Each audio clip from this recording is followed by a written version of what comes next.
Yo, yo, yo, yo, yo, yo, yo. Big Kish back up in here. This is part 2, y'all. This is part 2. I don't know if they complaining about the Super Bowl halftime performance or they might be giving Dot his props. I don't know. Because, you know, I don't watch nothing without y'all. Promise. You know what I'm saying? We about to get into this. Shout out to Moses Lee. And I'm going to leave a link in the description. Shout out to you for putting this collage together. And we about to get into it. Y'all know I'm like holding y'all. Without further ado, let's get it. 12 years ago, Serena Williams did a dance that nearly cost her her reputation. But at the Super Bowl, it made her a legend. I know everyone is talking about That was 12 years ago she did that crip walk at the tennis joint? Kendrick Lamar and his fantastic performance. But consider Serena and her surprise performance. It happened at the Super Bowl, and it was bigger than just dance. You see, back in 2012, Serena did a crip walk after winning Olympic gold. A crip walk. Backlash was swift. Fox Sports called it immature and classless. The LA Times said it should be separated from the violence associated with that dance. She was pressured to apologize, not for disrespecting anyone, not for breaking any rules, but for celebrating herself in a way that made certain people uncomfortable. Fast forward to the Super Bowl. Same dance, same Serena, but a completely different response. Why? The space that she was in. Surrounded by Kendrick Lamar and other black artists, unapologetically owning their culture, free to be joyful, free to be in that space, free to be herself. Ooh, he cooking. I want to listen to him say that again. Free. We free. Eyes freeze. Artists unapologetically owning their culture, free to be joyful. Unapologetically owning their culture, free to be joyful. I love to see a smile on my brothers and sisters' face, man. Because it's been far too long, man. You walking in the mall, you walking in the store, you in a restaurant, and it's a ninja that'll look at you like disgust. You know what I'm saying? Like, what you looking at? No, what you looking at? No, what you looking at? What you look? Ba, ba, ba, ba, ba, ba, ba. Those days is over, man. Free to be in that space, free to be herself. That right there is the story. It's not just about Serena, but it's about every black woman and what they face every single day. Here's the reality. 79% of black women report feeling like they have to change their behavior at work just to make others comfortable. 54% of black women leaders say they feel pressure to adjust how they speak or even how they look. Meanwhile, studies show that workplaces with inclusive cultures are twice as likely to succeed financially. So what does this tell us? It tells us that this isn't about professionalism. It's about control. Black women are forced to shrink themselves to fit into spaces that were never built for them in the first place. Oh, that's why they come home from work with an attitude. Yeah, oh, that's why. That is why.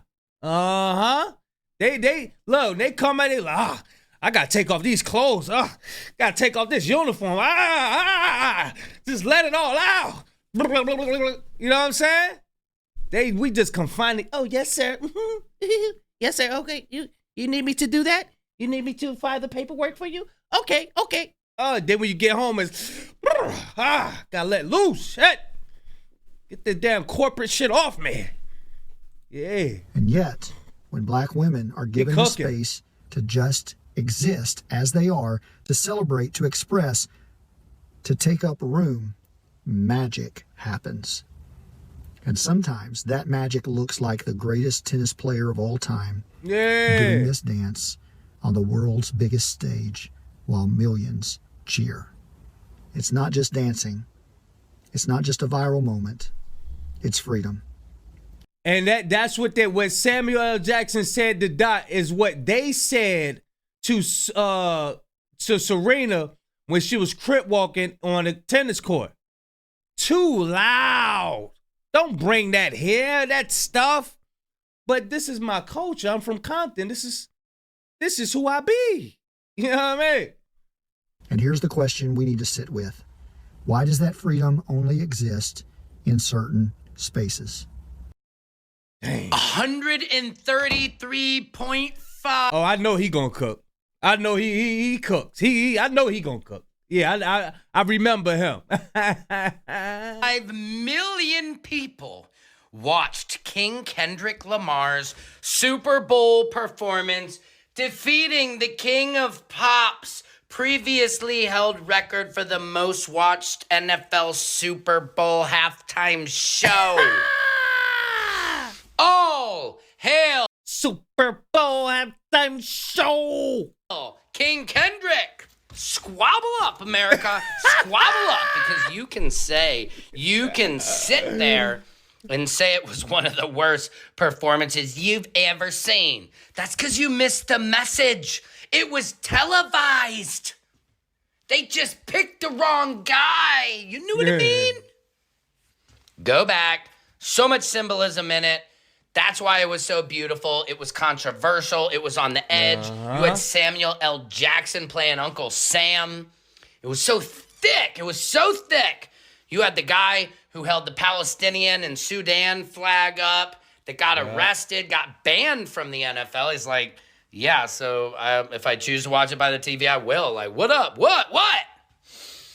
It inspired so many people to just not give an AF, if you know what I mean. The way he looked at Drake, he's like, certified, A minor. I mean, come on. That performance was so thick with it. I love Kendrick. 133.5 million viewers. He set the record. Beat Michael Jackson. Yeah, this is Thriller. You know what I'm saying. Secret Service Sam out. Samson for president of TikTok. Hey, look. He got a hire from the people, too. He couldn't wait to get out. He couldn't wait to unbutton that suit. Let me close it. Notice he always closing the door when he do his videos. Look, he said, look, I can't wait to get away from y'all motherfuckers. Let me talk to the people, man. I'm going to say it. I didn't give a fuck about the Kendrick Lamar halftime show. It wasn't that I didn't like it. I didn't care either way. It looked like a pretty good show. I didn't pay much attention to it. But afterwards, finding out that there were hidden meanings behind stuff, I don't care. Spread your message. 100%. I'll tell you what I loved about it, though. They didn't disgrace America to do it. They didn't use somebody else's flag. They didn't put down America. They used the American flag to spread a message about something they wanted to get out there. And I'm down for that. I don't care if I agree with the message or don't agree with the message. I don't even know the message that they were trying to put out there for real. But what I absolutely loved about it is they didn't put down the country that give them the right to spread that message to begin with at the biggest stage that you could possibly be on, which is the Super Bowl halftime show. So, he about to slip up. He about to slip up with his true thoughts. He about to slip up. I caught him. I watch you, boy. I see. If y'all seen it, you seen it. If you didn't, you didn't. I ain't gonna rewind it. He was about to slip up. I know he got some tobacco up in his cheek too. I know. Good job, Kendrick Lamar, and good job to everybody that put that show together. I didn't watch it. Thought it looked pretty cool of what I did watch, but the way you did it was absolutely the way that you're supposed to do it, with class. Don't care what the message is. Do it with class. So good job on that. Kendrick Long as I get to buy my lumber, long as I get to build my porch, long as I get to, you know what I mean? I get to eat my bacon at the end of the day. I don't care. I do not care. Lamar didn't just perform at the Super Bowl. He made a statement. His halftime show wasn't just about entertainment. It was about symbolism, storytelling, and pushing boundaries. The entire performance unfolded across 4 stages that were shaped like a PlayStation controller button. And that wasn't just a... They all got to go in silence to tell you, to make their TikTok videos. design choice. It was Lamar's way of showing his life as a video game, a journey through... Oh, he got those books in the background. Oh, let's pay attention, y'all. obstacles, survival, and resistance. Right, right. While many people appreciated the artistry, others, especially some white viewers, felt confused or even uncomfortable. Some white folks watched and thought that was cool, but others dug deeper, listened to black voices breaking down the symbolism, and realized just how layered the performance was. The American flag imagery, the way the dancers moved, and the subtle nods to Lamar's ongoing themes, it was all intentional. But some white folks weren't just confused, they were angry. Some were upset that there were no white performers, no white dancers, no obvious appeal to white audiences. People who usually claim they don't see color suddenly saw it everywhere. But why did it bother them? Because this performance wasn't centered on them. It wasn't for them, by them, and about them. Right. It didn't ask their permission, seek their approval, or cater to their comfort. And that's unsettling when you're used to being in control. Being Samuel L. Jackson as a black Uncle Sam, watching a show that didn't need whiteness at its center, that flipped the usual power dynamic. It puts whiteness in the position of the observed, and for some, that was too. And that holds up a mirror towards them when everybody be saying, yeah, everybody's all one. Who cares? Who cares? Everybody's all one. Why you mad then? If everybody's all one and everybody could do their thing, what you mad for? What you mad for? Too much. This is the same discomfort some people felt when a black man walked into the White House. The same outrage that erupts whenever black joy exists outside of white validation. Because black joy, self-sustained, unbothered, and fully free, has always been seen as a challenge to white supremacy. But here's the thing. Art doesn't have to center us for us to appreciate it. We don't have to fully understand something for it to be valuable. Curiosity and humility go a long way. And instead of reacting with fear or frustration, we can choose to learn. So today, I'm grateful for the voices that helped me see what I missed. And I'm thankful for the artists, the activists, the storytellers who challenged me to think beyond my own lens. Because last night, Kendrick Lamar didn't just put on a halftime show, but he put up a mirror. There you go. There you go. There you go. Hey, look, our people ain't the only people that's waking up. Other people are waking up as well, because you got to think, there are people that's being taught hate from their upbringing. I knew this girl one time, it was a white girl, and her dad did not approve her being around black people. She was taught hate. And as she grew up, she's like, yo, I love y'all culture. I love the way y'all do things. You know what I mean? I love it. And now she can't stand him now. She don't like her pops. You know what I mean? Hey, look, we ain't the only ones that's being woke, waking up or woken up or however you want to put it. But people are actually coming up out of their, constraint and their little realm, their little bubble. Like it's much bigger than your little bubble and what you was taught. And people are starting to realize it. You got to give it. Hey, this is why this is so beautiful, man. And what we saw in it, that's up to us. Mm-hmm. So I'm coming across a lot of people who did not feel Kendrick Lamar's halftime. Not only did I love Kendrick Lamar's halftime performance at the Super Bowl, I thought it spoke loudly for a lot of people. Yeah, exactly. There you go. Performance last night. I have to say it might go down as my favorite halftime performance. I thought it was awesome, and I have a couple of reasons. Number one, I just think it's really funny that he wrote this diss track of Drake, and it's right up there with Hit 'Em Up. I'm going to say this. I remember having white friends growing up, real young, in elementary school, having white friends. But it's like, something just clicked, and they would distance themselves from you. And I think that was taught. I think something was taught in the household that made them do that, man. I'm telling you. I believe something was taught by their parents that made them just like, you know what I'm saying? Nah, we can't do this. We can't talk to them anymore. It's taught, bro. I'm telling you. As one of the great diss tracks of all time, right up there with No Vaseline. And it becomes so mainstream that if you're Drake, you're just sitting at home and you can't believe how your career has just crumbled apart. Not your career, but your reputation.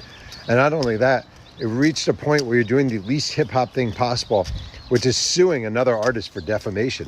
And you think, yeah, I'm going to sue him. And the next thing you know, this song, which is a direct aim at you, is being performed at the Super Bowl halftime show. And everyone knows the words. It's insane. Number two, the performance kind of reminded me of back when Trump first became president, or right after Hillary lost, and Tribe Called Quest, shortly after the death of Phife Dawg, was a musical guest at Saturday Night Live. And they gave this really poignant, really blistering performance that kind of... He said, rest in peace, Phife Dawg. He know his stuff. He know his stuff. He know him stuff. Screamed, this is still our America. This isn't just your America. This is also our America. And I thought that that's what the Kendrick Lamar performance did, actually. In this whole backlash. Man, they like to tell us that, you know, we was brought over here, which some of us was, but many of us was already here. Most of us was already here. Already here. Y'all look at that movie Apocalypto. But be cautious. In a lot of movies, they still don't show us like with dark skin, and they like to lighten the shade some. But yeah, those natives, they were darker than they was in the movie. You know what I mean? But yeah, look up. It's in Spanish. You know, but bruh, it's a good movie. Apocalypto. Check it out. Amazing movie, man. Let's get it. To DEI and this whole marginalization of minorities, the taking down of images in different government offices, promoting diversity, the stripping of government websites of stories of diverse people succeeding. You have Kendrick Lamar and this just absolutely hardcore, fantastic, that was my gate, showing of sort of, I don't even know, like pride and resilience as Trump was at the Super Bowl, even though I guess he left at that point. I thought it was awesome. And I also think Kendrick Lamar is awesome. I saw him with my son in concert a year and a half ago out in LA, and he was good. So I loved it. Kendrick Lamar has taught us anything. Oh my golly gee whiz, he was awesome. That Lamar, that guy. Is that you don't have to respond to disrespect straight away. You note it down in there, you bide your time, and then when the time is right, the whole world will see. I think Kendrick Lamar is going to look that good in those jeans, and we're not going to go and try them on, bestie. But we're going right now. Hi, good to see you again.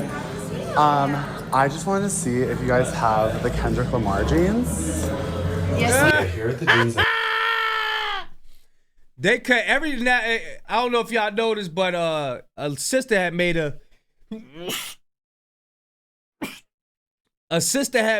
video that everybody's going out to go get the bell bottoms that Dot had. Hey, look, he should have, man. He should have teamed. I don't know. He do team up with those people. Let me not say that, but I know the stocks on them jeans had rose to the top, but or however that brand, whatever brand that is. But yeah, everybody went out to go snatch those bell bottom jeans That he wore, and then she's grabbing me the lighter wash. Hey, look, The do-rags are back, fitted hats, snorkels, and furs. Right, because Alice said that. What's the word? Who said that? Y'all let me know who said that. Y'all don't know who said that because y'all don't listen to hip-hop. Actually my size, this is just the closest to my size. Couldn't fit the dark wash over my thighs, but the lighter wash did fit. Now, what do we think? I'll give you a little spin. Hey, listen, it's going on back there, okay? Man. It's going on. I'm not surprised. Hey, brother, come on now. Oh, we don't want no spin, man. Come on, bro. You been looking at too many females. As they fit really good because women's jeans just always fit better on men. Like the jeans I wore in here are women's, they're from Mousy. Quite a different price tag, but still. We gotta do the true test though. Say Drake, or should we just leave this one for Kendrick? Let me know. Yeah, everybody going out to go snatch those Kendrick Lamar jeans from the Kendrick Lamar Super Bowl.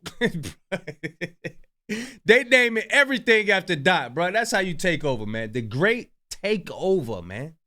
The great takeover. Y'all remember in 2000 when ATL had took over the awards with the ATL stomp and all of that? Hey, look. It's the West Coast turn. Everybody got their time to shine and take over. You know what I mean? But y'all, he taking over with a message for his people. You should have put a message in your takeover. The take's over. The break's over. You know what I mean? Hey, look. I didn't mean to say takes over. I meant to say takeover, like Jay-Z. But yeah, man, y'all should have put a message in y'all takeover whenever, when y'all was rising. Ain't nobody tell y'all to just Lil Jon it up all day. You know what I mean? Ain't no need to be hating. You got Lil Baby out there hating, 21 Savage hating. Everybody hating. The only one I see ain't hating is Future and 2 Chainz, amongst some others, but, it's wild, man. But yeah, y'all let me know what y'all think of these people rising up, waking up, breaking away from their traditions of being taught hate, Y'all let me know what y'all think. Big Kish signing out. I'm gone, y'all.